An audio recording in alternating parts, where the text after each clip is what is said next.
Okay, so I did find the port of Cartagena. Let me zoom out a little bit here and I'll show you where the Santa Cruz lies. It was down here somewhere.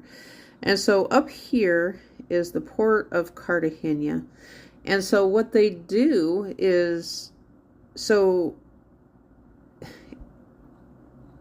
I don't know. My ex-husband wanted to just go on.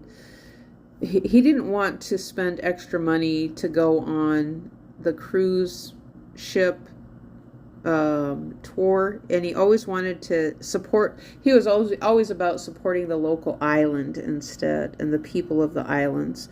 And I don't know what the purpose of, it's like when I went to these islands, I just saw, okay, well, it's people, we always hear about as what they called third world countries, but it's like the cities, there's a lot of cities in the United States that look very similar. Granted, they're just not as densely populated. I know New York City is, and I think New York City looks miserable. La Miserable. Oh, they have McDonald's.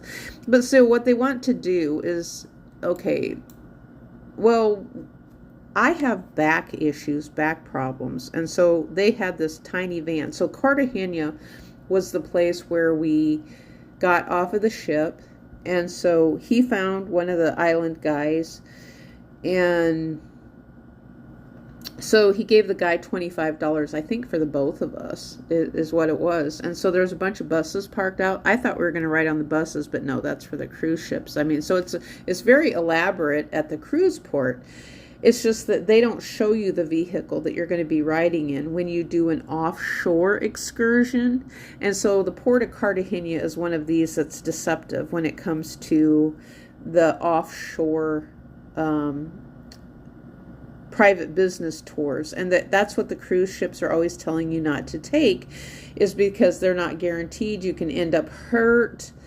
And so in this case, they were trying, he took our money, and I told my husband, I mean, we were standing there and I was in severe pain. It was hot. My back was hurting really, really bad. And so then they found this van that already had like 8 people in it. And it was the most uncomfortable thing. There was a hump in the middle.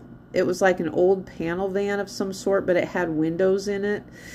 And so then my ex-husband, he's like 6'2", and I'm a lot shorter than he is. He wanted me to sit in the middle between him and the driver. And then there's a stick shift.